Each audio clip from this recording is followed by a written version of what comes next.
കഴിഞ്ഞ ദിവസം ഒരു വിദ്യാഭ്യാസമുള്ള ഒരു ഉത്തരവാദിത്തപ്പെട്ട രാഷ്ട്രീയക്കാരൻ ഇൻഫന്റ് മോർട്ടാലിറ്റിയെ പറ്റി പറയുകയുണ്ടായി. കേരളത്തിൽ ഇൻഫന്റ് മോർട്ടാലിറ്റി റേറ്റ് കുറഞ്ഞത് ഇവിടുന്ന് വിദേശത്തേക്ക് യാത്രയാവുന്നതുകൊണ്ടാണ്. അത് ശുദ്ധ അസംബന്ധമാണ്. മറ്റ് സംസ്ഥാനങ്ങളിൽ ഏകദേശം 27-30 ആ ലെവലിൽ നിൽക്കുമ്പോൾ ഉത്തർപ്രദേശിലാണ് 38, നമുക്കത് 5 താഴെയാണ്. നിപ്പ എന്ന് പറയുന്ന സംഭവം ആദ്യത്തെ കേസ് തന്നെ ഡയഗ്നോസ് ചെയ്തു എന്നുള്ളതാണ്. തൈറോയ്ഡ് സർജറിയെ തുടർന്ന് അന്നനാളം മുറിക്കപ്പെട്ട് കുറേ നാളായി പ്രയാസപ്പെടുകയായിരുന്നു. മുകളിൽ ഒരു എൻഡോസ്കോപ്പും താഴെ ഒരു എൻഡോസ്കോപ്പും വെച്ചിട്ട് ഇത് തമ്മിലുള്ള വ്യത്യാസം എത്രയാണ് എക്സ്റേ അടിച്ചു നോക്കിയപ്പോൾ 1.5 കശേരുവോളം നീളത്തിൽ അന്നനാളമില്ല. കേരളത്തിലുള്ള സർജന്മാരാണ് കൂടുതലും ഈ വഴക്കവും കൈവഴക്കമുള്ളത്. ഹൃദയ ശസ്ത്രക്രിയ ചെയ്യുമ്പം കത്രിക വെച്ച് മറക്കാറില്ല. കൂടുതലും വയറുമായിട്ട് ബന്ധപ്പെട്ട ശസ്ത്രക്രിയക്കാണ് ഈ കത്രിക, മോപ്പ് അങ്ങനെയുള്ള സംഭവങ്ങൾ വെച്ച്. അത് എന്തുകൊണ്ടെന്ന് ചോദിച്ചാൽ ഞാൻ 5 മോപ്പ് എടുത്തിട്ടുണ്ട്. ഈ 5 സ്വകാര്യ ആശുപത്രിയിൽ ക്യാൻസർ സർജറികളൊക്കെ കഴിഞ്ഞ് തിരിച്ചു വരുമ്പോൾ വളരെ ചാരിതാർത്ഥ്യമാണ് നമുക്ക്. നമസ്കാരം. കേരളത്തിൻ്റെ ആരോഗ്യ രംഗം, ആ മേഖലയിൽ നമ്മൾ കൈവരിച്ച നേട്ടങ്ങൾ, അത് എക്കാലവും നമ്മുടെ രാജ്യവും ലോകവും വിസ്മയത്തോടെ നോക്കിക്കണ്ടുകൊണ്ടിരിക്കുന്നതാണ്.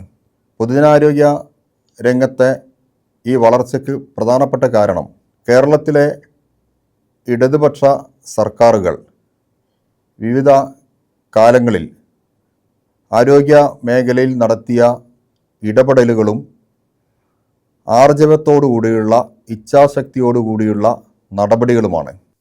ഇത്തരം കാര്യങ്ങളെക്കുറിച്ച് സംസാരിക്കുന്നതിനും ആരോഗ്യ മേഖലയിൽ ഇപ്പോൾ കാണുന്ന വികസനവും ആധുനിക സംവിധാനങ്ങളും രോഗി ചികിത്സയും പരിചരണവും സംബന്ധിച്ച സകല വിഷയങ്ങളും പഠിക്കുകയും നിരീക്ഷിക്കുകയും ആവശ്യമായ ഇടപെടലുകൾ നടത്തുകയും ചെയ്യുന്ന ഡോക്ടർ ബൈജു സേനാധിപൻ നമ്മോടൊപ്പമുണ്ട്. അദ്ദേഹം കേരളത്തിലെ അറിയപ്പെടുന്ന ഗ്യാസ്ട്രോ സർജനാണ്, ഓങ്കോളജിസ്റ്റാണ്. ഏകദേശം 60,000-ഓളം ലാപ്രോസ്കോപ്പിക് സർജറി നടത്തിയ വിദഗ്ധനായ ഒരു ഡോക്ടറാണ്. നമസ്കാരം സർ. നമസ്കാരം സർ. ഈ കേരളത്തിലെ ആരോഗ്യരംഗം എല്ലാ കാലത്തും ഒരു മാതൃകയാണ്. നമ്മുടെ രാജ്യത്തിന് മാത്രമല്ല ലോകത്തിന് തന്നെ മാതൃകയാണ്. അത് നമ്മുടെ ആയുർദൈർഘ്യത്തിൻ്റെ കാര്യത്തിലാവട്ടെ, ശിശുമരണ നിരക്കിൻ്റെ കാര്യത്തിലാവട്ടെ, നമുക്ക് ഹെൽത്ത് ഫെസിലിറ്റി കിട്ടുന്ന, അതായത് അതിൻ്റെ പ്രാപ്യതയുടെ കാര്യത്തിൽ, ചികിത്സയുടെ കാര്യത്തിൽ, ചികിത്സയ്ക്ക് ശേഷമുള്ള പരിചരണത്തിൻ്റെ കാര്യത്തിലെല്ലാം കേരളം എന്നും മറ്റ് സംസ്ഥാനങ്ങൾക്കും രാജ്യത്തിനും ലോകത്തിനും മാതൃകയാണ്. ഇത് ഏറ്റവും കൂടുതൽ നമ്മൾ ഈ അടുത്ത കാലത്ത് അനുഭവിച്ചറിഞ്ഞത് നിപ വന്ന സമയത്ത് അതിനെ പ്രതിരോധിച്ചതും, അതുപോലെ കോവിഡ് കാലത്ത് അമേരിക്ക പോലുള്ള രാജ്യങ്ങളിൽ പോലും കൂട്ടമരണങ്ങൾ സംഭവിക്കുന്ന സമയത്ത് കോവിഡ് നമ്മൾ പ്രതിരോധിച്ചു, കൃത്യമായ ചികിത്സ നൽകി മരണത്തിൽ നിന്ന് നിരവധി പേരെ, ലക്ഷക്കണക്കിന് ആയിരക്കണക്കിന് ആളുകളെയാണ് നമ്മൾ സംരക്ഷിച്ചത്. ഇതിനെങ്ങനെയാണ് ഡോക്ടർ നോക്കിക്കാണുന്നത്? കേരളത്തിലെ ഈ പൊതുജനാരോഗ്യ മേഖലയെ, അതിൻ്റെ വ്യാപ്തിയെ, അതിൻ്റെ സാധ്യതകളെ ഒരു ആരോഗ്യരംഗത്തെ സൂക്ഷ്മമായി നിരീക്ഷിക്കുന്ന ഒരു വ്യക്തി എന്ന നിലയ്ക്ക് എങ്ങനെയാണ് ഡോക്ടർ കാണുന്നത്? അതായത് ലോകാരോഗ്യ സംഘടന തന്നെ കുറേ ഇൻഡിസസ്, സൂചികകൾ നമ്മുടെ ആരോഗ്യരംഗത്തിനെ മെഷർ ചെയ്യുന്നതിന് വേണ്ടിയിട്ട് നൽകിയിട്ടുണ്ട്. അതിൽ പ്രധാനപ്പെട്ട ഇൻഡിസസിലൊന്നാണ് പറഞ്ഞ മരണനിരക്ക്, അല്ലെങ്കിൽ infant mortality rate, maternity mortality rate. അങ്ങനെ കുറേ ഇൻഡിസസ് ഉണ്ട്, നൂറുകണക്കിന് ഇൻഡിസസിൽ പ്രധാനപ്പെട്ട ഇൻഡിസാണ് ഒന്നാണ് infant mortality rate. Infant mortality rate എന്ന് പറയുന്നത് തന്നെ കഴിഞ്ഞ ദിവസം ഒരു വിദ്യാഭ്യാസമുള്ളൊരു ഉത്തരവാദിത്തപ്പെട്ട രാഷ്ട്രീയക്കാരൻ ഇൻഫന്റ് മോർട്ടാലിറ്റിയെ പറ്റി പറയുകയുണ്ടായി. കേരളത്തിൽ ഇൻഫന്റ് മോർട്ടാലിറ്റി റേറ്റ് കുറഞ്ഞത് ഇവിടുന്ന് വിദേശത്തേക്ക് യാത്രയാവുന്നതുകൊണ്ടാണ്. അത് ശുദ്ധ അസംബന്ധമാണ്. BJPയുടെ സംസ്ഥാന പ്രസിഡന്റ് രാജീവ് ചന്ദ്രശേഖറാണ് അത് പറഞ്ഞത്. അപ്പോൾ ഈ ഇൻഫന്റ് മോർട്ടാലിറ്റി റേറ്റ് എന്താണെന്ന് കൃത്യമായി അറിയാതെ ഉള്ള ഒരു പ്രസ്താവനയായിട്ടാണ് എനിക്ക് തോന്നിയത്. അതും വിദ്യാഭ്യാസമുള്ള ഒരു നേതാവ് പറയുമ്പോഴും. ഇൻഫന്റ് മോർട്ടാലിറ്റി റേറ്റ് എന്ന് പറയുമ്പോഴും നമ്മുടെ സംസ്ഥാനത്തോ അല്ലെങ്കിൽ നാഷണൽ ലെവലിലോ ഒരു വർഷത്തിൽ 1000 ബർത്തുകൾ ഉണ്ടാവുകയാണെങ്കിൽ അതിനകത്ത് എത്ര ശിശുമരണങ്ങൾ ഉണ്ടാകുന്നു എന്നുള്ളതാണ് റേറ്റ്. അതായത് ഒരു വർഷത്തിലുണ്ടാകുന്ന ശിശുമരണങ്ങൾ ഡിവൈഡഡ് ബൈ ഈ ടോട്ടൽ ബർത്തുകൾ ഉണ്ടാകുന്ന നമ്പർ എടുക്കുക, അതിനെ 1000 കൊണ്ട് ഗുണിക്കുക, അങ്ങനെയാണ് റേറ്റ്. അപ്പോൾ ഇവിടെ ഉണ്ടാകുന്ന റേറ്റാണ് ഈ പറയുന്നത് ഇൻഫന്റ് മോർട്ടാലിറ്റി റേറ്റ്, അല്ല മൊത്ത ജനങ്ങളുടെ അല്ല. അപ്പോൾ ആ ഒരു പ്രസ്താവന തന്നെ വളരെ മോശമായി പോയെന്നാണ് എനിക്ക് തോന്നുന്നത്. അതുപോലെ തന്നെ അത് ശരിക്കും പറഞ്ഞാൽ നമ്മുടെ മറ്റ് സംസ്ഥാനങ്ങളിൽ ഏകദേശം 27-30 ആ ലെവലിൽ നിൽക്കുമ്പോൾ ഉത്തർപ്രദേശിലാണ് 38, നമുക്കത് 5-ൽ താഴെയാണ്. 5-ൽ താഴെയാണ്. അത് നമുക്ക് കാലാകാലങ്ങളായി നമ്മുടെ സംസ്കാരത്തിലുണ്ടായ മാറ്റം, നമ്മുടെ സമൂഹം കുറച്ചുകൂടെ പരിഷ്കൃത സമൂഹം ആയതുകൊണ്ടും ലിറ്ററേറ്റ് ആയതുകൊണ്ടും പിന്നെ മാറി മാറി വരുന്ന സർക്കാരുകൾ ഈ ലെവലിൽ നമ്മൾ ഓരോ ലെവലിലും, അത് പ്രൈമറി ഹെൽത്ത് സെൻ്ററുകൾ, സെക്കൻഡറി, അങ്ങനെ CHCകൾ, ജില്ലാ ആശുപത്രികളിൽ, മെഡിക്കൽ കോളേജ്, ഇതിനെല്ലാം ഇൻഫ്രാസ്ട്രക്ചർ വികസിപ്പിച്ചുകൊണ്ടും ഒക്കെ ഉണ്ടായിട്ടുള്ള ഒരു നേട്ടമാണ്. അത് കൂടാതെ തന്നെ അവബോധം, ജനത്തിനിടയിൽ ഒരു അവബോധം ഉണ്ടായതുകൊണ്ട് സംഭവിച്ചതാണ്. ഇപ്പോൾ വീട്ടിൽ പ്രസവിക്കാതെ, നേരത്തെ ഞാൻ എൻ്റെ സർവീസ് തുടങ്ങിയ കാലഘട്ടത്തിൽ സബ് സെൻറ്റേഴ്സിലായിരുന്നു പ്രസവങ്ങൾ കൂടുതൽ. അത് കഴിഞ്ഞിട്ട് PHCയിലോട്ടായി, പിന്നെ അത് കഴിഞ്ഞിട്ട് ഇച്ചിരി സൗകര്യമുള്ള സ്ഥലങ്ങളിലോട്ടായി. അപ്പോൾ ലിറ്ററസി വർദ്ധിച്ചതനുസരിച്ചും സൗകര്യം കൂടിയ ഇവർ വീട്ടിൽ പ്രസവിക്കാതെ, അങ്ങനെയാണ് ഇൻഫൻ്റ് മോർട്ടാലിറ്റി റേറ്റ് കുറയുന്നത്. അല്ലാതെ വിദേശത്തോട്ട് മൈഗ്രേറ്റ് ചെയ്യുന്നത് കൊണ്ടല്ല. ഈ മറ്റേണൽ മോർട്ടാലിറ്റി നമ്മൾ കണക്ക് കൂട്ടുന്നതെന്ന് പറഞ്ഞാൽ 1,00,000 എത്ര ഉണ്ടാകുന്നു എന്നുള്ളതാണ്. അങ്ങനെയാണ്. ഇപ്പോൾ മറ്റേ 1000 ആണെങ്കിൽ 1,00,000 അത്രത്തോളം കുറവാണെന്നുള്ളതാണ്. നമുക്കത് 30 താഴെയാണ്. മറ്റ് സംസ്ഥാനങ്ങളിൽ അത് 140-150 ഒക്കെയാണ്. അപ്പോൾ നമ്മുടെ സംസ്ഥാനം പ്രത്യേകിച്ചും ഒരു സൂചികകളിൽ നല്ലൊരു ഇമ്പ്രൂവ്മെൻ്റ് ഉണ്ടായിട്ടുണ്ട്. അത് ഈ മാറി മാറി വരുന്ന സർക്കാരുകൾ ഉണ്ടാക്കിയ ഇൻഫ്രാസ്ട്രക്ചറും അവബോധവും ലിറ്ററസിയും എല്ലാം കൂടെ ചേർന്നിട്ടുണ്ടായ ഒരു ഫലമായിട്ടാണ്. ഇതിപ്പോൾ നമ്മൾ ഇത് പറയുമ്പോഴേ കഴിഞ്ഞ 10 വർഷമായിട്ട് ആരോഗ്യരംഗത്ത് ഒരുപാട് വെല്ലുവിളികൾ നേരിട്ട സമയം കൂടാണ്. ഇപ്പം നിപ്പ വരുന്നു, അതിന് തൊട്ട് പിന്നാലെ കോവിഡ് വരുന്നു, കോവിഡിൻ്റെ 2ാം തരംഗം വരുന്നു. അപ്പോൾ നമ്മുടെ ലോകം മുഴുവൻ അടച്ചിട്ടതുപോലെ കേരളവും മാസങ്ങളോളം അടച്ചിട്ട് എല്ലാം സ്തംഭിക്കുന്ന ഒരു സമയമായിരുന്നു. അപ്പോൾ കേരളത്തിന് പ്രതിരോധിക്കാൻ മറ്റ് പല സംസ്ഥാനങ്ങൾക്കും കഴിയാത്ത രീതിയിൽ തന്നെ നമ്മളത്, മറ്റ് രാജ്യങ്ങൾക്ക് പറ്റാത്ത രീതിയിൽ തന്നെ നമ്മളതിപ്പം പല വിദേശ രാജ്യങ്ങൾ പോലും അത് പഠിച്ചുകൊണ്ടിരിക്കുകയാണ്. ലോകാരോഗ്യ സംഘടന പോലും കേരളത്തെ പ്രശംസിച്ചിട്ടുണ്ട്. അത് ഒരു ഭാഗത്ത്.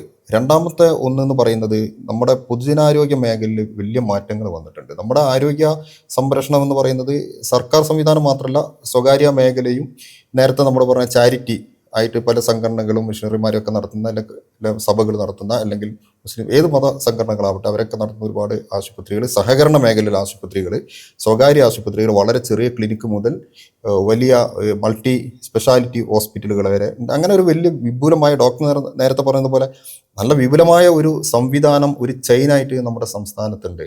പക്ഷെ കഴിഞ്ഞ 10 വർഷമായി ഏതാണ്ട് 50 ലക്ഷത്തോളം പേര് നമ്മുടെ സർക്കാർ ആശുപത്രികളെ ആശ്രയിച്ചിട്ടുണ്ട്. നമ്മുടെ ഈ CHCകളൊക്കെ FHCകളായി, ഫാമിലി ഹെൽത്ത് സെൻ്ററുകളായി. കേരളത്തിലെ സർക്കാർ മെഡിക്കൽ കോളേജിൽ കരൾ മാറ്റിവെക്കൽ ശസ്ത്രക്രിയ നടക്കുന്നു. എറണാകുളം ജനറൽ ആശുപത്രിയിലാണ് രാജ്യത്ത് ആദ്യമായി ഒരു സർക്കാർ ആശുപത്രിയിൽ ഹൃദയം മാറ്റിവെക്കൽ ശസ്ത്രക്രിയ നടക്കുന്നത്. നമ്മൾ സ്കിൻ ബാങ്ക് ആരംഭിക്കുന്നു. ഇപ്പം അവയവം മാറ്റിവെക്കലും അതിൻ്റെ ഗവേഷണത്തിനുമായി കോഴിക്കോട് ഒരു പ്രത്യേക സെൻറ്റർ ആരംഭിച്ചിരിക്കുന്നു. അപ്പം അതുപോലെ നിപ ഉൾപ്പെടെയുള്ള കാര്യങ്ങളെക്കുറിച്ച് പരിശോധിക്കുന്നതിനും പഠിക്കുന്നതിനും ആവശ്യമായ കേന്ദ്രങ്ങളും നമ്മൾ ആരംഭിച്ചു. ഇതിനെങ്ങനെയാണ് ഡോക്ടർ നോക്കിക്കാണുന്നത് കഴിഞ്ഞ 10 വർഷത്തെ ആരോഗ്യ മേഖലയിലുണ്ടായ ഈ ഒരു പുരോഗതിയെ? ആക്ച്വലി ഈ 10 വർഷത്തിനുള്ളിലാണ് നിപ്പയും 2 കോവിഡ് തരംഗങ്ങളും ഉണ്ടായത്. നിപ്പ എന്ന് പറയുന്നത് ശരിക്കും നമ്മുടെ സംവിധാനത്തിനകത്തുള്ളൊരു ലിറ്റ്മസ് ടെസ്റ്റായിരുന്നു. ഒന്ന്, ഇതൊരു മറ്റൊരു സംസ്ഥാനത്തിലായിരുന്നെങ്കിലോ അല്ലെങ്കിൽ ലോകത്തിൻ്റെ വേറെ ഏതെങ്കിലും രാജ്യങ്ങളിലായിരുന്നെങ്കിലോ ഒരുപക്ഷെ ഈ സംവിധാനം കണ്ടുപിടിക്കാൻ പോലും പറ്റാത്ത രീതിയിൽ നിപ്പ എന്ന രോഗം ഉണ്ട് എന്ന് പോലും നമ്മൾ അറിയുന്നത് ഇപ്പോഴാണ്, അല്ലേ? അതൊരു വവ്വാലുകളിൽ നിന്നും പകരുന്ന വൈറസ് ആണെന്നും അത് എൻസെഫലൈറ്റിസ് ഉണ്ടാക്കുന്നതും തലച്ചോറിനെയാണ് ബാധിക്കുന്നതെന്നൊക്കെ ഞങ്ങൾ ആരോഗ്യ പ്രവർത്തകർ ഇപ്പോഴാണ് പഠിക്കുന്നത്, നിപ്പ വന്നതിന് ശേഷമാണ്. അപ്പോൾ പക്ഷേ ആ നിപ്പ വന്ന സമയത്ത് ആരോഗ്യരംഗം എങ്ങനെയാണ് ഒരു കൺട്രോളുമായിട്ട് പ്രവർത്തിച്ചത് എന്ന് നമുക്ക് ലോകത്തിന് കാട്ടിക്കൊടുക്കാൻ പറ്റി. പ്രത്യേകിച്ചും ആ നിപ്പ എന്ന് പറയുന്ന സംഭവം ആദ്യത്തെ കേസ് തന്നെ ഡയഗ്നോസ് ചെയ്തു എന്നുള്ളതാണ്. അതെ, ഫസ്റ്റ് കേസ് തന്നെ ഒരു ആരോഗ്യ പ്രവർത്തകൻ അതിനെ ഡയഗ്നോസ് ചെയ്യുകയും അതിൽ സംശയിച്ചുകൊണ്ട് വൈറസ് സാമ്പിൾ അയക്കുകയും ചെയ്യുന്നുള്ളതാണ് ഏറ്റവും അത്ഭുതകരമായിട്ടുള്ള സംഭവം. അത് നിപ്പ എന്ന് പറയുന്ന സാധനം കേട്ടിട്ടില്ലാത്തൊരു ഒരു കാലഘട്ടത്തിൽ. അപ്പോൾ അതിനെ ആരോഗ്യ സംവിധാനം എങ്ങനെ അത് സടകുടഞ്ഞ് എണീച്ചു, അതിനെ പ്രതിരോധിച്ചു, എങ്ങനെ മറ്റു സംസ്ഥാനങ്ങളിലോ അത് ഒരുപക്ഷെ മറ്റ് രാജ്യങ്ങളിലോ ആയിരുന്നെങ്കിൽ തൗസൻഡ്സ് ഓഫ് ആൾക്കാരും പെടഞ്ഞു വീണു മരിച്ചതിനായ ഇപ്പോഴും കൺട്രോൾ ചെയ്യാൻ പറ്റാത്തൊരവസ്ഥയിലേക്ക് മാറിപ്പോയേനെയായിരുന്നു. അത് പക്ഷേ അത്ഭുതകരമായിട്ടും വളരെ ചടുലതയോടുകൂടി ഗവൺമെൻറ്റിനും ആരോഗ്യ പ്രവർത്തകർക്കും അതിനെ നിയന്ത്രിക്കാൻ പറ്റിയെന്നുള്ളത് വളരെ അത്ഭുതകരമായി ഇപ്പോഴും പഠന വിധേയമാക്കേണ്ടുന്ന ഒരു സംഭവം തന്നെയാണ്. അതുപോലെ തന്നെയാണ് കോവിഡ് തരംഗം, 2 കോവിഡ് തരംഗങ്ങളും നമ്മൾ സ്വീകരിച്ച മാർഗങ്ങളും നമ്മളെ അറ്റ്ലീസ്റ്റ് ആ ഇനിഷ്യൽ പീരീഡിൽ എങ്ങനെ കർട്ടയിൽ ചെയ്തു. നമ്മൾ 2.5-3.5 എന്നൊക്കെ ഉള്ള റേറ്റാണ് നമ്മൾ പറഞ്ഞുകൊണ്ടിരുന്നത്. ഓർമ്മയുണ്ടാവും പക്ഷേ മറ്റ് സംസ്ഥാനങ്ങളിൽ ഇഷ്ടംപോലെ ഡെത്തുകൾ ഉണ്ടായിക്കൊണ്ടിരുന്ന സമയത്ത്. അപ്പോൾ അതിനെ എങ്ങനെ നമ്മൾ കൈകാര്യം ചെയ്യുന്നു, ആരോഗ്യ പ്രവർത്തകർ എങ്ങനെ അതിനെ മുൻകൂട്ടുകൊണ്ട് സ്വന്തം ജീവൻ പോലും പണയം വെച്ചുകൊണ്ടാണ് പലയിടത്തും ആരോഗ്യ പ്രവർത്തകർക്കെതിരെ മറ്റ് സംസ്ഥാനങ്ങളിൽ ഈവൻ ജോലി കഴിഞ്ഞ് വരുമ്പോഴത്തേക്ക് ഫ്ലാറ്റിൽ കയറ്റത്തില്ല, വീട്ടിൽ കയറ്റത്തില്ല, അങ്ങനെയൊക്കെയുള്ള അവസ്ഥ പല പലരുടെയും ജഡം, ആരോഗ്യ പ്രവർത്തകരുടെ ജഡം മറുപോലം ചെയ്യാൻ സമ്മതിക്കാത്തൊരവസ്ഥ നോക്കുമ്പോൾ ഇവിടുത്തെ ആരോഗ്യ പ്രവർത്തകർ മുന്നിട്ട് നിന്ന് ഇതിനെ പ്രതിരോധിക്കുക എന്ന് പറഞ്ഞാൽ മറ്റ് രാജ്യങ്ങൾക്കൊക്കെ മാതൃക തന്നെയാണ്. അതുപോലെ തന്നെയാണ് നേരത്തെ പറഞ്ഞ കണക്ക് ഈ ട്രാൻസ്പ്ലാന്റ് സംവിധാനം. ഇപ്പം എറണാകുളം ജനറൽ ഹോസ്പിറ്റലിൽ ഒരു കാർഡിയക് ട്രാൻസ്പ്ലാന്റ് ആദ്യമായിട്ട് നടത്തപ്പെടുകയുണ്ടായി. ഇന്ത്യയിൽ ആദ്യമായിട്ട് ആണ് ഒരു ജനറൽ ഹോസ്പിറ്റൽ. ഈ ജനറൽ ഹോസ്പിറ്റൽ അതിൻ്റെ റിസൾട്ട് ഒരുപക്ഷെ എൻ്റെ അത് സംഭവിച്ചുവെങ്കിൽ തന്നെയും അതിന് ഒരുക്കിയ ആത്മവിശ്വാസം, ഡോക്ടേഴ്സിന് കിട്ടുന്ന ആത്മവിശ്വാസം ഒരു സംഭവമാണ്. ഇതിവിടെ ചെയ്യാൻ പറ്റുമെന്നും ഇതിന് ഇൻഫ്രാസ്ട്രക്ചർ ഉണ്ടെന്നും ഇതിന് ഏതെങ്കിലും അപകട സാധ്യത ഉണ്ടെങ്കിൽ അതിനെ തരണം ചെയ്യാനുള്ള മാർഗങ്ങൾ ഇവിടെ ഉണ്ടെന്നും കിട്ടുന്ന ആത്മവിശ്വാസം വളരെ വലുതാണ്. അതുപോലെ തന്നെയാണ് കഴിഞ്ഞ മാസം എനിക്ക് തോന്നുന്നു മിനിസ്റ്റർ കഴിഞ്ഞ ദിവസമാണ് ഈ ജനറൽ ഹോസ്പിറ്റൽ കോർണിയ ട്രാൻസ്പ്ലാന്റ് 5-6 ഒരേ മാസം തന്നെ നടന്നിരിക്കുന്നു. കെരട്ടോപ്ലാസ്റ്റി നിരവധി അനവധി നടന്നിരിക്കുന്നു. നിശബ്ദമായിട്ട് നടക്കാണ്, വലിയ പ്രചാരണങ്ങളൊന്നും ഇല്ലാതെ നടന്നിരിക്കുന്നു. അപ്പോൾ പല സംവിധാനങ്ങളും നമ്മൾ നമ്മുടെ ഈ ആരോഗ്യ സംവിധാനത്തിൽ ഇൻഫ്രാസ്ട്രക്ചർ ഡെവലപ്മെൻറ്റും മറ്റും നടന്നിട്ടുണ്ടെന്നുള്ളത് വാസ്തവമാണ്. അതിനനുസരിച്ചിട്ട് ഞാനൊരു സർജിക്കൽ ഗ്യാസ്ട്രോൻട്രോളജിസ്റ്റാണ്. ഞാൻ എൻഡോസ്കോപ്പിയും കൊളോണോസ്കോപ്പിയൊക്കെ ചെയ്യുന്നൊരു മനുഷ്യനാണ്. ഒരു എൻഡോസ്കോപ്പിക്ക് മറ്റ് രാജ്യങ്ങൾ US-ലാണെന്നുണ്ടെങ്കിൽ ഒരു എൻഡോസ്കോപ്പിക്ക് കാത്തിരിക്കേണ്ടത് 1 വർഷം വരെയാണ്. ബുക്ക് ചെയ്തിട്ട് ഒരു എൻഡോസ്കോപ്പിസ്റ്റ് ഗ്യാസ്ട്രോൻട്രോളജിസ്റ്റ് അടുത്തെത്തുന്നത് 1 വർഷത്തിന് ശേഷമാണ് എൻഡോസ്കോപ്പി പ്രക്രിയയ്ക്ക്. കാനഡയിൽ എങ്ങനെയാണ്. അങ്ങനെ അതേസമയം നമുക്ക് ഇന്ന് രാവിലെ ഭക്ഷണം കഴിച്ചിട്ടുണ്ടോ എന്ന് ചോദിച്ചിട്ട് കയറ്റിക്കിടത്താവുന്ന ഒരു സംവിധാനമാണ് ഇന്ന് കേരളത്തിൽ നിലവിലുള്ളത്. അത് ഈ എൻഡോസ്കോപ്പി എന്ന് പറയുന്ന സംവിധാനം സാർവത്രികമായി അതോടൊപ്പം തന്നെ ജനത്തിന് അവബോധം വന്നു. സർക്കാർ ആശുപത്രികളിൽ വരെ ഇപ്പം അതെ. ഇപ്പം സർക്കാർ ആശുപത്രികൾ ഇൻഫ്രാസ്ട്രക്ചർ ഡെവലപ്മെൻറ്റ് കാര്യമായി നടന്നിട്ടുണ്ട്. അതുപോലെ തന്നെ സ്വകാര്യ മേഖലയിൽ അതേപോലെ നടന്നിട്ടുണ്ട്. എപ്പോൾ വേണമെങ്കിലും കയറി ചെന്ന് എൻഡോസ്കോപ്പിയൊക്കെ ചെയ്യാവുന്ന ഒരു സാധ്യതയിലോട്ട് വളർന്നിട്ടുണ്ട്. ഡോക്ടർ ഇപ്പോൾ ഗ്യാസ്ട്രോ സർജനാണ്. പിന്നെ എൻഡോസ്കോപ്പിയിൽ എനിക്ക് തോന്നുന്നു രാജ്യത്ത് ഇത് ഏറ്റവും കൂടുതൽ നന്നായിട്ട് ചെയ്ത ഒരു വ്യക്തിയും ആദ്യം ഈ രംഗത്തേക്ക് വരുന്ന ഒരു വ്യക്തിയും കൂടിയാണ് ഡോക്ടർ. ഏതാണ്ട് 60,000-ഓളം സർജറികൾ ഡോക്ടർ ഈ മേഖലയിൽ നടത്തിയിട്ടുണ്ട്. അതോടൊപ്പം തന്നെ 2,500-ഓളം അതിസങ്കീർണമായ ക്യാൻസർ സർജറി, ഡോക്ടർ ഓങ്കോളജിസ്റ്റ് മേഖലയും കൂടെ ഡോക്ടർ പ്രവർത്തിക്കുന്നുണ്ട്. ഡോക്ടർ ഇപ്പം ഗ്യാസ്ട്രോ എന്ന് പറയുന്നത് നമ്മുടെ വയറായിട്ട് നമ്മൾ ഉദര സംബന്ധമായ കാര്യങ്ങളാണല്ലോ. ഇപ്പം ഏറ്റവും കൂടുതൽ ക്യാൻസറുകൾ, കാരണം നമ്മുടെ ഏറ്റവും കൂടുതൽ അവയവം നിൽക്കുന്നതും നമ്മുടെ മരണകത്താണ്. അത് വേണ്ടത്ര നമ്മളെപ്പോഴും നമ്മുടെ ബ്രെയിനിനെ കുറിച്ചും അല്ലെങ്കിൽ നമ്മുടെ ഹാർട്ടിനെ കുറിച്ചൊക്കെയാണ് നമ്മളെപ്പോഴും ചിന്തിക്കുന്നത്, അല്ലെങ്കിൽ വ്യാകുലരാകുന്നത്, അല്ലെങ്കിൽ നമ്മുടെ ഫിസിക്കലായിട്ടുള്ള കാര്യങ്ങളെക്കുറിച്ചൊക്കെയാണ് അതാണ് ജീവിതശൈലി രോഗം എന്നൊക്കെ പറഞ്ഞ് നമ്മൾ കാര്യങ്ങളെ വളരെ സീരിയസ് ആയിട്ട് കാണുന്നത്. പക്ഷേ ഇത് വളരെ പ്രധാനമായിട്ട് എന്തെങ്കിലും പുതിയ രീതിയിലുള്ള, പ്രത്യേകിച്ച് പുതിയ തലമുറയിൽ ഏതെങ്കിലും രീതിയിലുള്ള അസുഖങ്ങൾ ഇപ്പം കാണുന്നു, പ്രത്യേകിച്ച് ക്യാൻസറുകളൊക്കെ പുതിയ തലമുറയിൽ വരുന്നതായിട്ട് ഡോക്ടർക്ക്. അതെ. അപ്പോൾ ഉദര വ്യവസ്ഥ എന്ന് പറയുന്നത് തന്നെ അന്നനാളം തുടങ്ങി ആമാശയത്തിൽ നിന്ന് ചെറുകുടലിൽ നിന്ന് വൻകുടൽ, അനുബന്ധ ഭാഗങ്ങളായ ലിവർ, പിത്തസഞ്ചി, പിത്തക്കുഴൽ, പാൻക്രിയാസ്, അങ്ങനെയൊക്കെയുള്ള അപകടങ്ങൾ ചേർന്ന സങ്കീർണമായ ഒരു മേഖലയാണ് ഈ ദഹനപ്രക്രിയ നടക്കുന്ന സ്ഥലം എന്ന് പറയുന്നത്. അതുകൊണ്ട് തന്നെ ഇതിൻ്റെ ഏത് കോണിൽ വേണമെങ്കിലും ഏത് തരത്തിലുള്ള അസുഖങ്ങളും ബാധിക്കാം. അത് കൂടുതലും ബാധിക്കുന്നതെന്ന് പറയുന്നത് നമ്മുടെ ഫുഡുമായിട്ട് റിലേറ്റഡ് ആണ് എന്നുള്ളതാണ്. ഫുഡില്ലാതെ മനുഷ്യൻ ജീവിക്കാൻ പറ്റില്ലല്ലോ. ആ ഫുഡ് ദിവസവും നമ്മൾ ഒരേ സാധനമല്ല കഴിക്കുന്നത്, നിരന്തരം നമ്മൾ മാറ്റിക്കൊണ്ടിരിക്കുന്നു, അതിൻ്റെ ചേരുവകൾ മാറ്റിക്കൊണ്ടിരിക്കുന്നു. അതുകൊണ്ട് തന്നെ ഈ എൻവയോൺമെൻറ്റിൽ നിന്ന് ഏറ്റവും കൂടുതൽ നമ്മളെ ബാധിക്കാവുന്നത് ഉദരസംബന്ധമായ രോഗങ്ങളാണ്, അല്ലേ? പക്ഷെ നമ്മൾ അതിന് വേണ്ടത്ര പ്രാധാന്യം കൊടുക്കുന്നില്ല എന്ന് വേണം കരുതാനായിട്ട്. അത് ഗട്ടിനെ നമ്മൾ ഒരു സെക്കൻഡ് ബ്രെയിനായിട്ടാണ്, ഗട്ടും നമ്മുടെ മെൻ്റൽ ഹെൽത്തുമായിട്ട് റിലേറ്റഡ് ആണെന്നുള്ളതാണ് വാസ്തവം. അപ്പോൾ നമ്മുടെ ഗട്ടിലുണ്ടാകുന്ന ചില ബാക്ടീരിയകളുടെ അല്ലെങ്കിൽ മൈക്രോബയോട്ടയുടെ ചേഞ്ചസ് പോലും ബ്രെയിനിനെ ബാധിക്കുന്നു എന്നുള്ളത് കണ്ടുപിടിക്കപ്പെട്ടിട്ടുണ്ട്. അതുപോലെ ഞാൻ നേരത്തെ പറഞ്ഞ ക്യാൻസേഴ്സ്, ഇപ്പോൾ നമ്മുടെ ഫുഡിൻ്റെ സംസ്കാരമൊക്കെ ഒത്തിരി മാറിക്കഴിഞ്ഞു. പഴയ കണക്കല്ല, നമ്മൾ വിയർത്ത് അരി ആട്ടുകയോ ഇടിക്കുകയോ ഒന്നും ചെയ്യുന്നില്ല, മിക്സിയാണ് നമ്മൾ അവലംബിക്കുന്നത്. മറ്റ് എക്സസൈസുകളൊന്നും, നമ്മളെല്ലാം കമ്പ്യൂട്ടറിന് മുമ്പിലാണ്, അല്ലെങ്കിൽ ടി വിയുടെ മുമ്പിലാണ് ഇരിക്കുന്നത്. അതുകൊണ്ട് തന്നെ നമ്മുടെ വ്യായാമം വളരെയധികം കുറഞ്ഞു പോയിരിക്കുന്നു. അതുകൊണ്ട് തന്നെ മേധസ് ശരീരത്തിൽ കൂടാനും ഒബീസിറ്റി ഉണ്ടാകാനുള്ള സാധ്യതകളും, അതുകൊണ്ട് തന്നെ ക്യാൻസറുകളുടെ സാധ്യതകൾ കൂടി. അപ്പം ഒരു ഭാഗത്ത് നമ്മൾ എൻവയോൺമെൻറ്റൽ പൊല്യൂഷൻ നടക്കുന്നുണ്ട്, മറ്റൊരു ഭാഗത്ത് നമ്മുടെ ആഹാരത്തെ രീതിയിലുണ്ടാകുന്ന മാറ്റം നടക്കുന്നുണ്ട്, മൂന്നാമത് നമ്മൾ ഇതുപോലുള്ള ഫാസ്റ്റ് ഫുഡ് സംസ്കാരത്തിലും ഒക്കെ ഉണ്ട് സെഡൻറ്ററി ലൈഫ്. ഇത് കൊണ്ടിട്ട് നമുക്ക് ശരീരത്തിലുള്ള അത് പ്രത്യേകിച്ച് ഉദരവ്യവസ്ഥയിൽ മാറ്റങ്ങളുണ്ടാവുകയും അർബുദങ്ങളുണ്ടാവുകയും ചെയ്യുന്നുണ്ട്. ഇത് പറയുമ്പോൾ ഡോക്ടർ രാജ്യത്ത് ആദ്യമായി ഏറ്റവും സങ്കീർണമായ ലാപ്രോസ്കോപ്പി കോളോപ്ലാസ്റ്റി സർജറി നടത്തിയൊരു വ്യക്തിയാണ്. എന്താണ് അത് ശരിക്കും, ആ സർജറി എന്താണ് അതിൻ്റെ അനുഭവം, എങ്ങനെയാണത് അതിലേക്ക് രോഗികൾ ഏത് അവസ്ഥയിലാണ് അത്തരമൊരു സർജറിയിലേക്ക് നമ്മൾ പ്രവേശിക്കുന്നത്? എനിക്ക് തോന്നുന്നു 2010-11 ഞാൻ തോന്നുന്നു. ഒരു 15-16 വർഷത്തിന് മുമ്പാണ് സർജറി ഞാൻ ചെയ്യുന്നത്. ലാപ്രോസ്കോപ്പി കോളോപ്ലാസ്റ്റി എന്ന് പറഞ്ഞാൽ കോളൻ മറ്റൊരു അവയവത്തിന് പകരം, കോളെന്ന വൻകുടൽ മറ്റൊരു അവയവത്തിന് പകരമായി എടുത്തു വെക്കുന്നു, അത് അവിടെ കൂട്ടിച്ചേർക്കുന്നു. അപ്പോൾ ഒരു അമ്മ, പത്തനംതിട്ട വസിക്കുന്ന ഒരു അമ്മ തൈറോയ്ഡ് സർജറിയെ തുടർന്ന് അന്നനാളം മുറിക്കപ്പെട്ട് കുറേ നാളായി പ്രയാസപ്പെടുകയായിരുന്നു.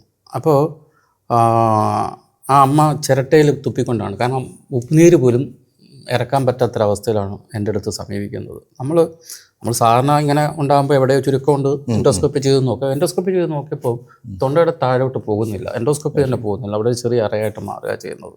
അപ്പോൾ അമ്മയ്ക്ക് ആഹാരം കൊടുക്കാൻ വേണ്ടിയിട്ട് ഒരു ട്യൂബ് ആമാശയത്തിലോട്ട് കടത്തി വിട്ടിട്ടുണ്ടായിരുന്നു. അതിനുശേഷം കണ്ട ഒരു ഡോക്ടർ.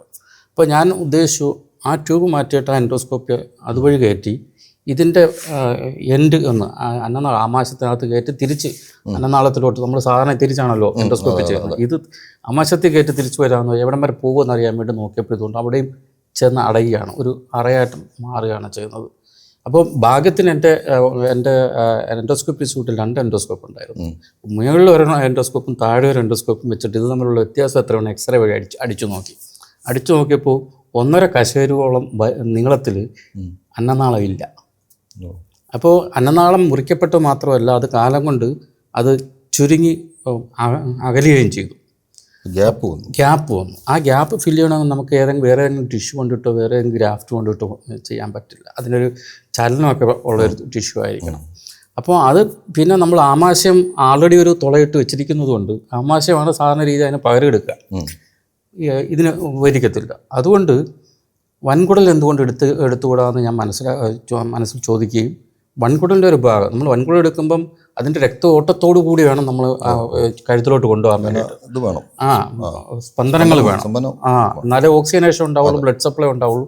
ആ രക്ത ഓട്ടത്തോടു കൂടി വൻകുടലിൻ്റെ ഒരു ഭാഗം എടുത്ത് നെഞ്ചിൻ്റെ ഹൃദയത്തിൻ്റെ ഫ്രണ്ടിൽ കൂടെ കയറ്റി കഴുത്തിൽ കൊണ്ടുവന്ന് അത് ഈ മുറിഞ്ഞിരിക്കുന്ന ഒരു ഭാഗമായിട്ടും താഴത്തെ അത് ആമാശയമായിട്ട് യോജിപ്പിക്കുകയും, അത് സാധാരണ ഒരു 48 hours നമ്മൾ വെയിറ്റ് ചെയ്യണം. അത് ഈ സ്പന്ദനങ്ങൾ ഉണ്ടാകുന്നുണ്ടോ, രക്തഓട്ടം നിലനിൽക്കുന്നുണ്ടോ, ഓക്സിജനേഷൻ ഉണ്ടാകുന്നുണ്ടോ, അത് ആ കലകൾ ഇല്ലാതായി പോവുകയാണോ എന്നൊക്കെ നോക്കാൻ വേണ്ടി വളരെ ഇത് പക്ഷേ ഈ നിലവിലുള്ളൊരു സർജറിയാണ്.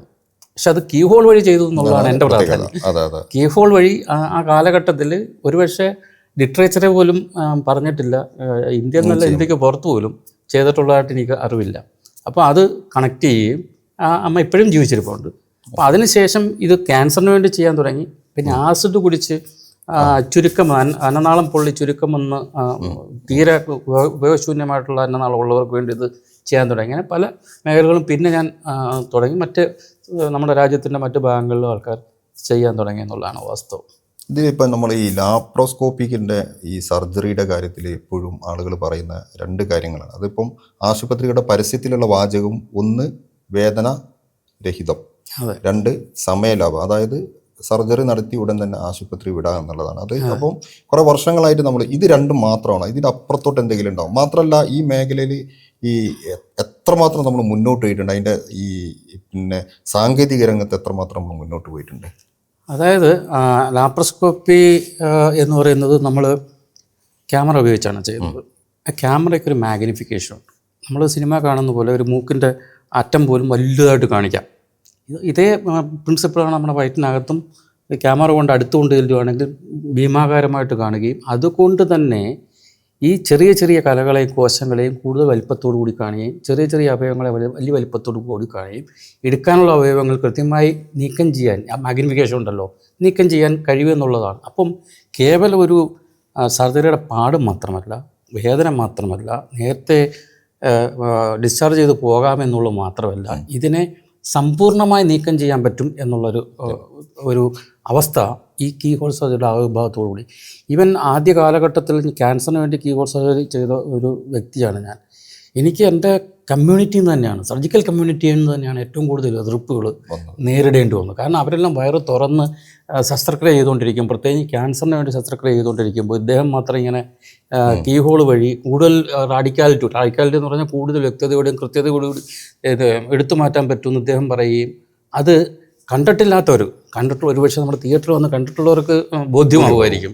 പക്ഷേ കണ്ടിട്ടില്ലാത്തവർ ഇല്ല അത് നേരെ കണ്ണുകൊണ്ട് കാണുന്നതല്ലേ കുറച്ചുകൂടി നല്ലത്, അതുകൊണ്ട് അതായിരിക്കും കൂടുതൽ. അങ്ങനെ എനിക്കൊരു 15 വർഷത്തോളമെങ്കിലും ഈ റെസിസ്റ്റൻസ് നേരിടേണ്ടി ഈ മറ്റ് നമ്മുടെ കമ്മ്യൂണിറ്റിയിലുള്ള സർജന്മാർ ഇതിനെ പ്രതിരോധിക്കുന്ന ഒരു നിലപാട് എടുത്തിട്ടുണ്ട്. പക്ഷേ കാലാകാലങ്ങളായിട്ടുണ്ടായിരുന്ന ഗൈഡ് ലൈൻസും, അതായത് പുറത്തെ രാജ്യങ്ങളെ പേപ്പേഴ്സ് പബ്ലിഷ് ചെയ്യുകയൊക്കെ ചെയ്തതുകൊണ്ട് അത് നമ്മുടെ നാട്ടിലേക്ക് പ്രചാരമാകുന്ന രീതിയിലായിട്ടാണ് കഴിഞ്ഞ 10 വർഷത്തിനുള്ളിൽ നമുക്ക് കാണാൻ കഴിഞ്ഞത്. അപ്പോൾ ക്യാൻസർ എന്ന് പറഞ്ഞാൽ ഏത് സങ്കീർണമായ ക്യാൻസർ, ഏറ്റവും സങ്കീർണമായ ക്യാൻസർ നമ്മുടെ ഉദരാശയത്തിൽ സംഭവിക്കുന്നു എന്ന് പറഞ്ഞാൽ വിപ്പിൾ സർജറി എന്ന് പറയുന്ന സർജറിയുണ്ട്. അതായത് ഇപ്പോൾ പാങ്ക്രിയാസിൻ്റെ ഒരു ഭാഗത്തുണ്ടാകുന്ന അർബുദത്തിനാണ് കൂടുതലും വിപ്പിൾ സർജറി ചെയ്യുന്നത്.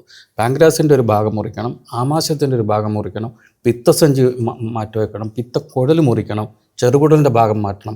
ഇതെല്ലാം വന്ന് പിന്നെ ദഹനത്തിന് വേണ്ടിയിട്ട് ദഹനരസം കൊടുക്കാൻ വേണ്ടിയിട്ട് കുടൽ അവിടെ കൊണ്ടുവന്ന് കൂട്ടി യോജിപ്പിക്കണം, ആമാശയത്തിന് ആഹാരം പോകാൻ വേണ്ടി വീണ്ടും കുടലവിടെ കൂട്ടി യോജിപ്പിക്കണം, പിത്തം പോകാൻ വേണ്ടി വീണ്ടും കുടലവിടെ അങ്ങനെ വളരെ സങ്കീർണമായിട്ടുള്ള സാധാരണ ഓപ്പൺ സർജറി പോലും 8-10 മണിക്കൂർ കൊണ്ട് ചെയ്തു തീർക്കുന്ന ഒരു ശസ്ത്രക്രിയ കീ ഹോൾ സർജറി സാധ്യമാണെന്ന് 2008 ഞാൻ തെളിയിച്ചു കൊടുത്തു. അപ്പോൾ 2008 അതിപ്പോൾ ഏകദേശം 17 വർഷമായി. അപ്പോൾ അത്രയും സങ്കീർണമായ ശസ്ത്രക്രിയകൾ പോലും കീ ഹോൾ സർജറി വഴി ചെയ്യാമെന്നുള്ള അവസ്ഥ ഇപ്പോൾ നിലനിൽക്കുന്നുണ്ട്. ഇപ്പോൾ റോബോട്ടിക് സർജറിയുടെ ഇതേ തത്വങ്ങൾ തന്നെയാണ് റോബോട്ടിക് സർജറിയിലും ഉപയോഗിക്കുന്നതെങ്കിൽ തന്നെയും ഈ സർജനുണ്ടാകുന്ന കോംപ്ലക്സ് മൂവ്മെൻറ്റ്സ് ഉണ്ടല്ലോ അതിനെ ലഘൂകരിക്കാൻ അത് റോബോട്ടിന് ട്രാൻസ്ഫർ ചെയ്ത് നമ്മുടെ കൈകൾക്ക് മൂവ് ചെയ്യുന്നതിനൊരു പരിധിയുണ്ട്. ഈ പരിധിയെ ഓവർകം ചെയ്യുന്നതിനാണ് റോബോട്ടിക് ആംസ്. അതിന് 360 ഡിഗ്രി റൊട്ടേഷനാണ്, എങ്ങനെ വേണമെങ്കിലും മൂവ് ചെയ്യിപ്പിച്ച് അത് ഒരിടത്തിരുന്ന് മൂവ് ചെയ്യിപ്പിക്കാം. അപ്പം ഇദ്ദേഹത്തിന് ഈ സർജന് വലിയ ആയാസമില്ലാതെ കൂടുതൽ കൃത്യതയോടെ അവിടെ ചെയ്യാവുന്ന ഒരവസ്ഥ ഇപ്പോൾ റോബോട്ടിക് സർജറി വളരെ സാർവത്രികമായി സർവ്വവ്യാപകമായിട്ട് വന്നുകൊണ്ടിരിക്കും. റോബോട്ടിക് സർജറി നമ്മുടെ സർക്കാർ മെഡിക്കൽ കോളേജുകളിലടക്കം. അതെ, പക്ഷേ അതിൻ്റെ കൂടെ നമ്മൾ ഡോക്ടർ ഒപ്പം വേണമല്ലോ അല്ലേ? അതെ, പൂർണ്ണമായും റോബോട്ടിനല്ലല്ലോ. നമ്മളൊരു കീ കൊടുത്തിട്ട് റോബോട്ടിനെ പറഞ്ഞു വിടുകയല്ല ചെയ്യുന്നത്, ഡോക്ടറാണ് അതിന് പിന്നിൽ. അതായത് ഹെൽപ്പർ ആയിട്ടാണ് നമ്മൾ. അതെ, ശരിക്കും ഡോക്ടറുടെ സ്ലേവാണ് റോബോട്ട്. മനസ്സിലായില്ല? അപ്പം ഞാൻ പറയുന്ന അനുസരിച്ചാണ് റോബോട്ട് മൂവ് ചെയ്യുക. ഇപ്പം പുതിയൊരു സംവിധാനം വന്നിരിക്കുന്നു, പ്രത്യേകിച്ച് ഇന്ത്യയിൽ പുതിയൊരു സംവിധാനം വന്നിരിക്കുന്നതെന്ന് പറഞ്ഞാൽ ടെലി റോബോട്ട്. ഇപ്പോൾ ഞാൻ ഡൽഹി ഇരുന്നുകൊണ്ട് എനിക്ക് ഇവിടെ നിന്ന് ഓപ്പറേറ്റ് ചെയ്യാം.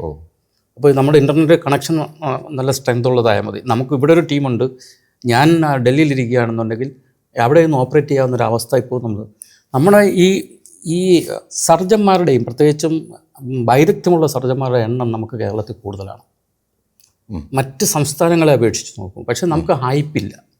ഇപ്പം ഡൽഹിയിലുള്ളൊരു സർജൻ നമ്മൾ എപ്പോഴും മുകളിലോട്ടേ നോക്കുകയുള്ളൂ, ബോംബെയിലുള്ള സർജൻ നമ്മൾ എപ്പോഴും മുകളിലോട്ട് നോക്കുക. അത് തിരിച്ചാണ് ശരിക്കും. കേരളത്തിലുള്ള സർജന്മാരാണ് കൂടുതലും മെയ്വഴക്കവും കൈവഴക്കവും ഉള്ളത്. അതുകൊണ്ട് ഈ സാധ്യതയെ നമ്മൾ കൂടുതൽ വിപുലീകരിക്കുന്നതിന് വേണ്ടി മെഡിക്കൽ ടൂറിസം കൊണ്ടുവരണമെന്നാണ് എൻ്റെ അഭിപ്രായം. പ്രത്യേകിച്ചും നമ്മളിവിടെ നിന്ന് ഓവർസീസായിട്ട് ഓപ്പറേറ്റ് ചെയ്യാവുന്ന സംവിധാനം ഇപ്പം നിലവിലുണ്ട്, അതിൽ ലൈസൻസ് ചെയ്യേ വേണ്ടുള്ളൂ. മനസ്സിലായില്ലേ?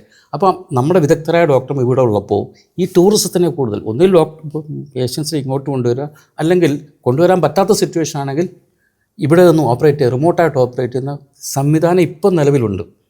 അപ്പോൾ അതിനെ കൂടുതൽ പ്രചാരത്തിലാക്കുകയും ഗവൺമെൻറ് അത് ഏറ്റെടുക്കുകയും ചെയ്യുക എന്നാണ് ഒരു മാർഗനിർദ്ദേശം നമുക്ക് പറയാനുള്ളത്. അതായത് നമ്മുടെ ഹ്യൂമൻ റിസോഴ്സിനെ നമ്മൾ ഇവിടെ നിന്ന് ഉപയോഗിക്കുക, അവിടെ നിന്ന് നമ്മൾ ട്രിപ്പ് നമ്മളിപ്പം ഡൽഹി പോയി ഓപ്പറേറ്റ് ചെയ്യണമെന്നുണ്ടെങ്കിൽ നമുക്ക് എത്ര ട്രാവൽ ടൈമുണ്ട്, എത്ര സമയം നമുക്ക്, അതേസമയം അവിടെ ഒരു ആൾ സെറ്റാണെന്നുണ്ടെങ്കിൽ, അവിടെ ഒരു ടീം സെറ്റാണെന്നുണ്ടെങ്കിൽ ഇവിടെ നിന്ന് ഓപ്പറേറ്റ് ചെയ്യാവുന്ന സർജൻ്റെ സമയം കുറയ്ക്കാം, ട്രാവൽ ടൈം കുറയ്ക്കാം, എല്ലാം കുറയ്ക്കാവുന്ന വൈദഗ്ധ്യം കിട്ടുകയും ചെയ്യും.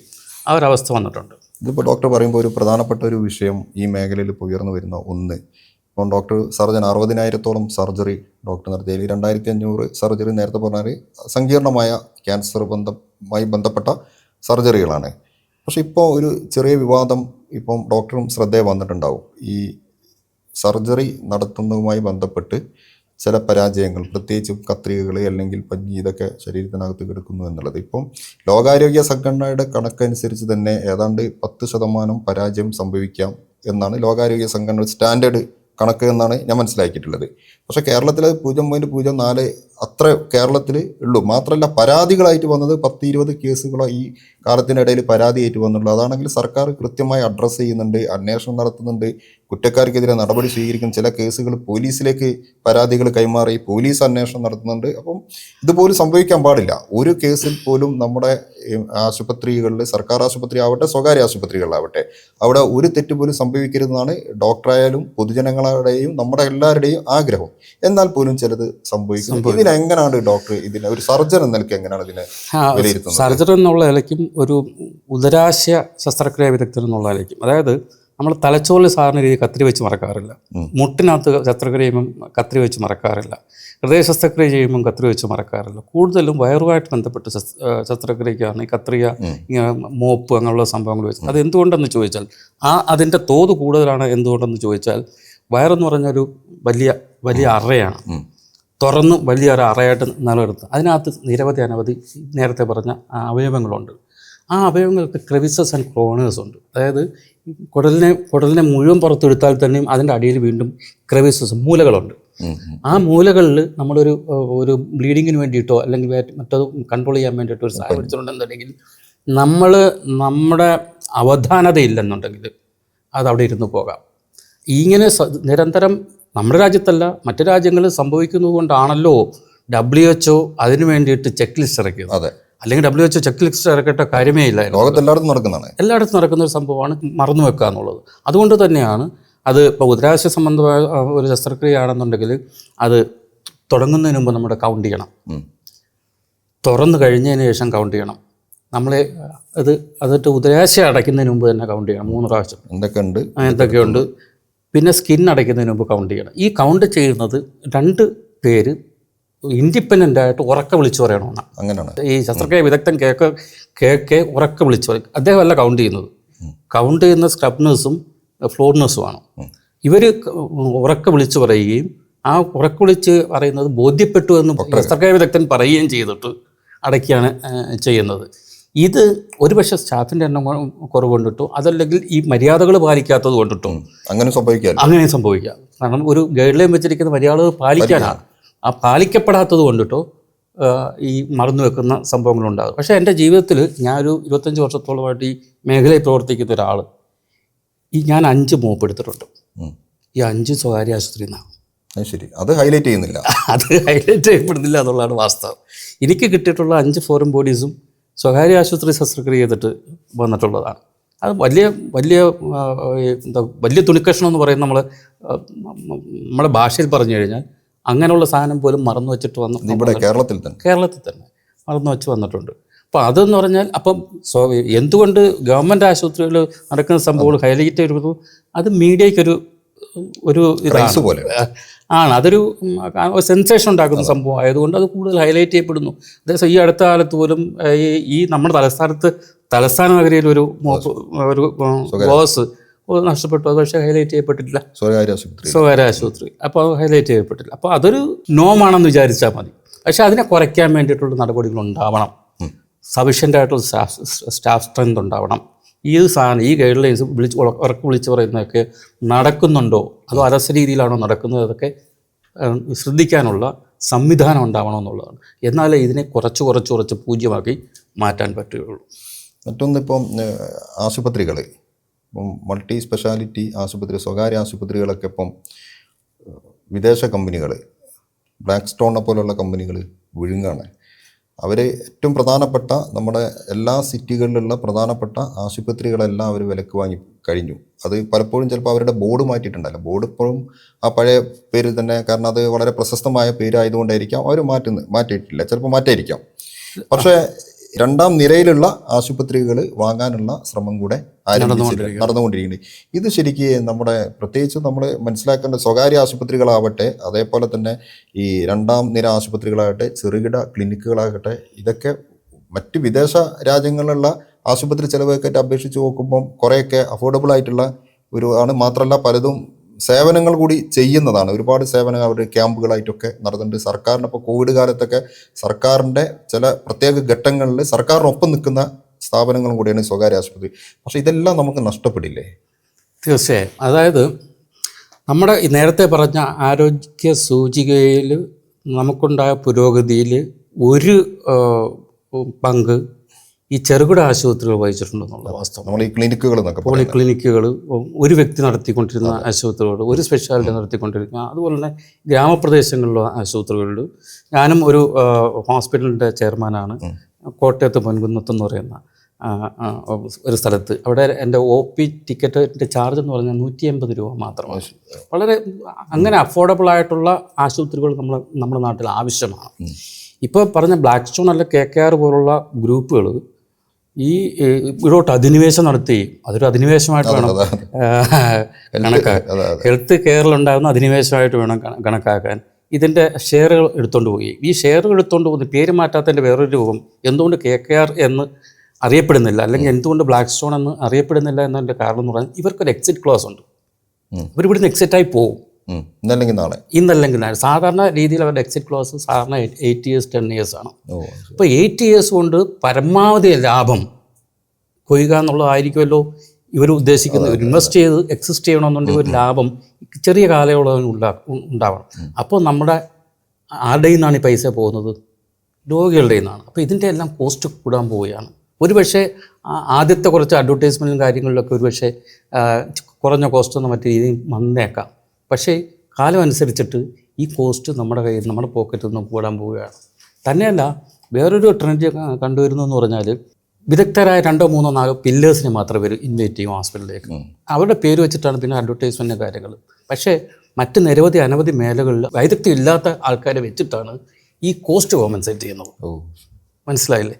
അപ്പോൾ എന്ന് പറഞ്ഞാൽ ശരിക്കും ആവശ്യമുള്ള കെയർ 1-2 മേഖലകളിൽ മാത്രം നിലനിൽക്കുകയും അല്ലാത്ത വിദഗ്ധരല്ലാത്തവരെ കൊണ്ട് കൈകാര്യം ചെയ്യുന്ന ഒരു അവസ്ഥയിലോട്ട് കാര്യങ്ങൾ പോകുന്നു. അതായത് സ്പെഷ്യാലിറ്റി മേഖലയിൽ സ്പെഷ്യലിസ്റ്റ് ഡോക്ടർമാരല്ലാത്തവർ അവർ ക്വാളിഫൈഡ് ആയിരിക്കും, പക്ഷേ എക്സ്പീരിയൻസ് ആയിരിക്കും. ക്വാളിഫൈഡ് ആയിട്ടുള്ള എക്സ്പീരിയൻസ് അല്ലാത്ത ഡോക്ടേഴ്സിനെ കൂടുതൽ കുത്തി നിറച്ച്, കാരണം ബ്രാൻഡ് ഹോസ്പിറ്റലിൻ്റെ ആണ്, ഡോക്ടറുടെ അല്ല. അതുകൊണ്ട് ഹോസ്പിറ്റൽ ബ്രാൻഡിൽ പേഷ്യൻ്റ് വന്ന് കയറിക്കോളും, ഇവർക്ക് കുറച്ച് പേ ചെയ്താൽ മതി എന്നുള്ള ഒരു ആറ്റിറ്റ്യൂഡും അത് ഭയങ്കര അപകടം ചെയ്യുമല്ലോ. ഉറപ്പായിട്ടും. കാരണം രോഗികൾക്ക് ഇതിനെക്കുറിച്ചൊന്നും അറിയില്ലല്ലോ. കാരണം രോഗിയെ ഡോക്ടർ പറഞ്ഞ പോലെ ഹോസ്പിറ്റലാണ് കാണുന്നത്, ഹോസ്പിറ്റലിൻ്റെ പേരാണ് നോക്കുന്നത്. നമ്മളാണെങ്കിലും ഇന്ന ആശുപത്രിയിൽ പോയാൽ അവിടെ നല്ല ചികിത്സ കിട്ടും എന്നാണ്. ഡോക്ടർമാരെ കണ്ടുപോകുന്നവർ വളരെ അപൂർവമാണ്. അത് ഡോക്ടർ നേരത്തെ പറഞ്ഞ ഒരു ഒറ്റ ക്ലിനിക്കുകൾ അങ്ങനെയുള്ളിടത്തോ ഡോക്ടർമാരുടെ ഒപ്പം ഏത് ഗൈനക്കായാലും ഏതായാലും നോക്കി പോകുന്നവരുണ്ടാവുള്ളൂ. അത് ശരിക്കും നമ്മൾ കബളിപ്പിക്കപ്പെടാനും ചതിയിൽപ്പെടാനും സാധ്യതയുണ്ട്. വളരെ അപകടകരമാണ്. വാക്കുകൾ ഉപയോഗിക്കുന്നില്ലെങ്കിലും ആ സാധ്യതകളൊക്കെ കാണുന്നുണ്ട്. വളരെ അപകടകരമാണ്. എനിക്ക് തോന്നുന്നത് ഇത് വാങ്ങുന്നതിനേക്കാൾ അപകടമാണ് അവിടെ വരാൻ പോകുന്ന ഈ മാറ്റം. വേറൊന്ന്, ഡോക്ടർ ഇപ്പം ഈ സർജറി 60,000 സർജറി നടത്തി. അപ്പം 60,000 സർജറി എന്ന് പറയുന്നത് 60,000 വ്യക്തികളെ ജീവിതത്തിലേക്ക് കൊണ്ടുവന്നു എന്നുള്ളതാണ്. മാത്രമല്ല 60,000 വ്യക്തികൾ എന്ന് പറഞ്ഞിട്ടുണ്ടെങ്കിൽ 60,000-ഓളം, ഏകദേശം 60,000-ഓളം കുടുംബങ്ങൾ, ആ കുടുംബങ്ങൾ എക്സിസ്റ്റ് ചെയ്യപ്പെട്ടു എന്നുള്ളതാണ് വളരെ പ്രധാനപ്പെട്ട എന്നുള്ളത്. എന്തെങ്കിലും ഡോക്ടർ ഈ ഘട്ടത്തിൽ വളരെ മനസ്സിനെ ഉലച്ച, വേദനിപ്പിച്ച, അല്ലെങ്കിൽ തങ്ങി നിൽക്കുന്ന എന്തെങ്കിലും അനുഭവങ്ങൾ ഉണ്ടോ? ഒന്ന്, നമ്മുടെ രോഗികളെ പരിചരിക്കുമ്പോൾ അവരുടെ കുടുംബത്തിൻ്റെ ബാധ്യത ഉൾപ്പെടെ നമ്മൾ ചോദിച്ചറിയും. അപ്പം അവർ നമ്മുടെ ഒരു കുടുംബമായിട്ട് മനസ്സിലാക്കിക്കൊണ്ടാണ് നമ്മളവരെ ട്രീറ്റ് ചെയ്യുന്നത്. ചിലവരുടെ രോഗത്തിൻ്റെ അവസ്ഥ കൊണ്ടിട്ടോ അല്ലെങ്കിൽ നമ്മുടെ നിസ്സഹായത കൊണ്ടിട്ടോ ഒരുപക്ഷെ നമുക്ക് ക്യൂർ ചെയ്യാൻ പറ്റത്തില്ല.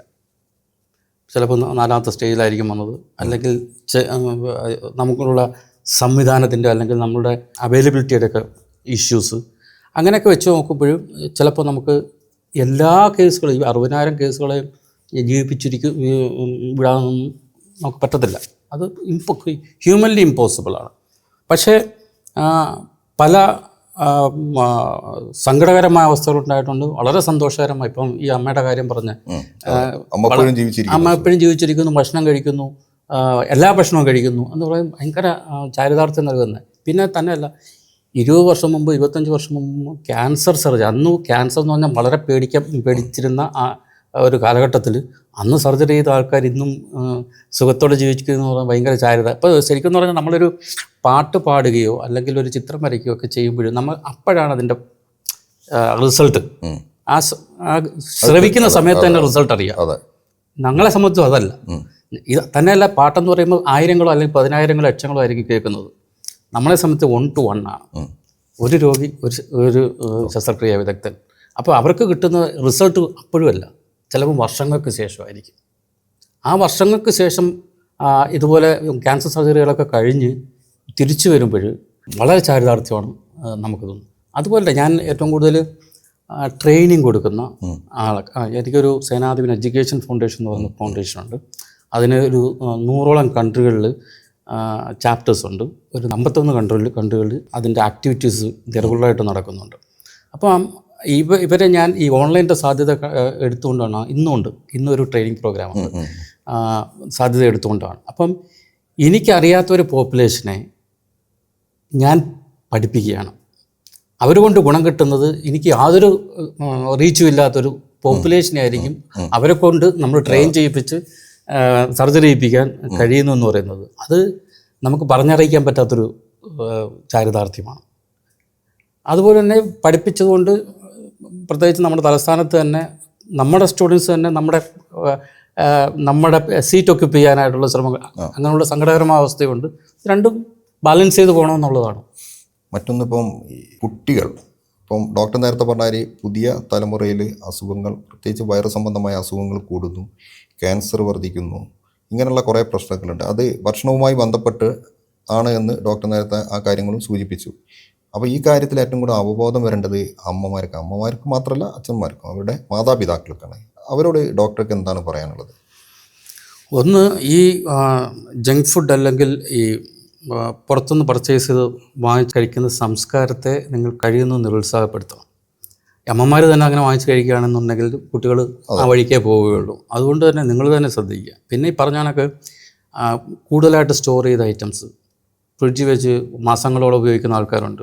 അങ്ങനെയുള്ള സാധനങ്ങൾ ഒഴിവാക്കുക. പിന്നെ ഫ്രീസ്ഡ് ഐറ്റംസ് കഴിയുന്ന ഒഴിവാക്കുക.